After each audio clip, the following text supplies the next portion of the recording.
जय श्री कृष्ण। पांडवों को वन में रहते हुए 1 वर्ष बीतने ही वाला था। आज भाद्र कृष्ण अष्टमी का दिन था और द्रौपदी ने सुबह उठते ही गोपाल नाम का स्मरण किया। सोचा आज प्राण प्रिय सखा का जन्म दिवस है, द्वारका में तो चल रहा होगा महोत्सव।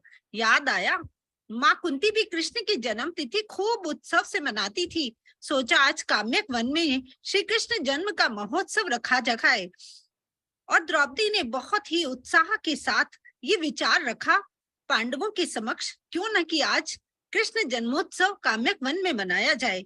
सखा की प्रातः काल से स्मृति मन को अस्थिर कर रही थी। उनका कमनीय रूप बार बार नाच उठता था। वो मोर मुकुट वाला कमनीय रूप, करोड़ों कामदेवों को भी लजाने वाला वो सजीला वेश।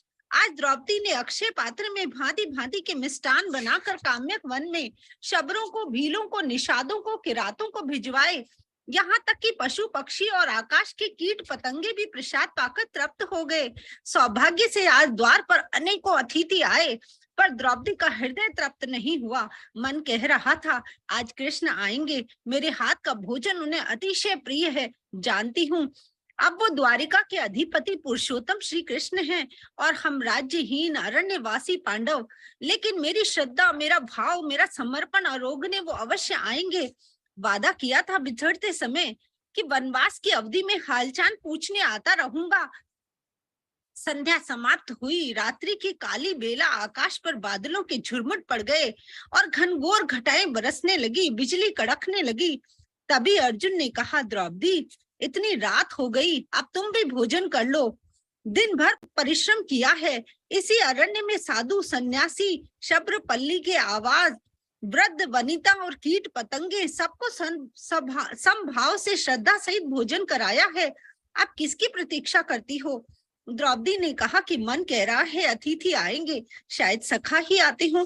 फाल्गुनी ने विनय पूर्वक कहा, कृष्णा धन्य है तुम्हारी कृष्ण के प्रति प्रेम की पराकाष्ठा, लेकिन अगर वो आ भी गए तो वो द्वारकाधीश हैं। कृष्ण को बिना भोजन के आज कौन आने देगा?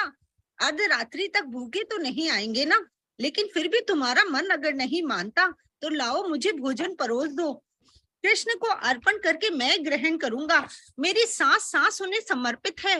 द्रौपदी ने पूरी श्रद्धा के सहित हृदय में कोमल ममता का स्पर्श लाते हुए पवित्र प्रेम, खूब यत्न पूर्वक प्रेम सहित अर्जुन की आगे थाली परोस दी।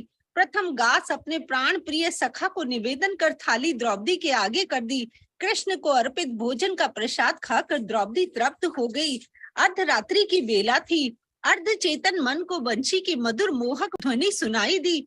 देखा बाल कृष्ण रूप में मोहन खड़े हैं, नन्हे नन्हे हाथों को द्रौपदी के समक्ष फैलाकर कहने लगे, सखी गले में अमाप तृष्णा है, सुना है काम्यक वन में तुम अमृतमयी जननी बन गई हो, जीवन दात्री हो गई हो, तुम्हारे हृदय में तो संजीवनी है। कल्याणी आज मेरे जन्म दिवस पर मेरे गले में भी अमृत की तृष्णा जागी है, मेरी भी तृष्णा मिटाकर मुझे धन्य करोगी। द्रौपदी को लगा मानो वो माँ यशोदा बन गई है और वक्ष से अमृत की धारा बह निकली। नन्हे बाल कृष्ण की क्षुधा शांत करने आज द्रौपदी को अमृतमयी जननी बनाकर समस्त व्यथा दूर करने कृष्ण उसकी संतानों के रूप में आए थे।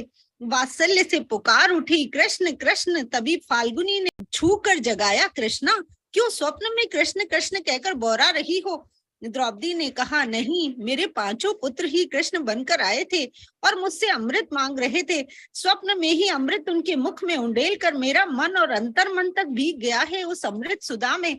अर्जुन ने कहा, तुम मेरी नमस्ते हो कल्याणी, नींद में भी संसार के भूखे शिशुओं को अमृत पान करा के तृप्त हो रही हो।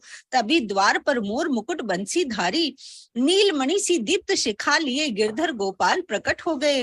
अर्जुन और द्रौपदी तो फटी फटी आंखों से पलक झपकाते रोमांचित होकर कहने लगे, सखा इस शाह अंधेरी रात्रि, अविराम वर्षा, घोर दुर्दिन में अरण्य असमय द्वारिका छोड़कर अरण्य में हमारी सुध लेने आ गए। नैनों के जल से आपके चरणों की वंदना करते हैं। कृष्ण ने मंद मंद मुस्कुराकर कहा, जो ऐसे दुर्दिन में माँ की कोख छोड़कर धरा पर उतर आया, उसके लिए समय असमय और कोई स्थान अगम्य है क्या भला? मुझे तो कृष्णा के हाथ के पकाए भोजन का स्वाद याद आ गया था। इसने सुमधुर मिष्ठान तो बनाए ही होंगे। उनका स्वाद लेने भोर से ही द्वारिका से निकल पड़ा। सखी, अब विलंब न सह पाऊंगा, क्षुधा से प्राण निकल रहे हैं, मेरे लिए भोजन परोस दो। द्रौपदी को लगा माना कलेजा फट जाएगा। सामने अक्षय पात्र धुला हुआ रखा है, घर में अन्न का एक दाना भी नहीं है। नेत्र छल छला आए, क्यों अर्जुन की बातों में आ गई। मन तो बार बार कह रहा था अतिथि आएंगे। अर्जुन समझ गए, बोले सखा, कृष्णा को हैरान करने बरसाती रात में क्या मन बना लिया है? क्या इसके जीवन में और कुछ भी घटा बाकी है? क्या वो पर्याप्त नहीं है?